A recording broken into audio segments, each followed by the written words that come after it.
আসসালামু আলাইকুম সবাইকে। সবাই কেমন আছেন? তো আমার একটা ক্যাম্পেইন থেকে আমার সেল আসছে দেখেন কয়টা। আপনার এই ১,০০০ পারচেজ, এখানে তো ১,০০০ পারচেজ স্পষ্টভাবে আরকি দেখা যাচ্ছে।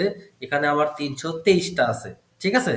মানে ৫৭ আর ২৩ এ কত হয়? ৫৭ আর ২৩ এ আপনার এবং ইভেন আমি মেসেজ থেকেও আমি হিউজ পরিমাণে সেল পাইছি।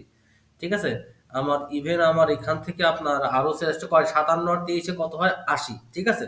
৮০ আর ১৩, ৮০ আর ১৩ কত হয়? আপনার আর কি 93। ঠিক আছে? 93 আর আপনার আর কি 25, মানে এখানে আমার সেল আছে আর কি ১৪২০ টা। আপনার ১৪২০ আর ২৪ এ ১৪৪৪ টা। সব মিলায় আমার ওয়েবসাইটে আমার সেল আছে কত জানেন? আমার ওয়েবসাইটে আমার সেল আছে প্রায় আপনার ১৫০০ টা আরকি। শুধুমাত্র ওয়েবসাইটে আমার সেল আছে আরকি ১৫০০ টা।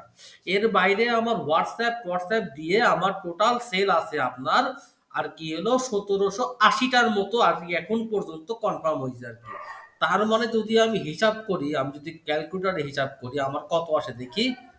আমার ক্যালকুলেটর হিসাব করলে কত আসে আপনার এই ১৭৮০ ইনটু আপনার ৯৯০। তাহলে কত আসে আমার টোটাল দাঁড়ান। আপনার ১৭,৬২,২০০ টাকা। ঠিক আছে? মানে আপনার আপনার ১৮ লাখ টাকার মতো আমার সেল আসছে আরকি। তা যেটা কিন্তু হিউজ একটা, মানে আমি যদি ১৭ লাখও ধরি এটাও কিন্তু আমার হিউজ। আর মাসের আমার আর বাকি আছে আমার ৭ দিন। আমার ৭ দিনে আর ৭ লাখ টাকা সেল আর কি প্রয়োজন। আর ৭ দিনে আমার প্রয়োজন ৭ লাখ টাকা সেল। ঠিক আছে? তাহলে আমার যেটা আছে টার্গেট সেটা কিন্তু আমি অ্যাচিভ করতে পারবো আরকি।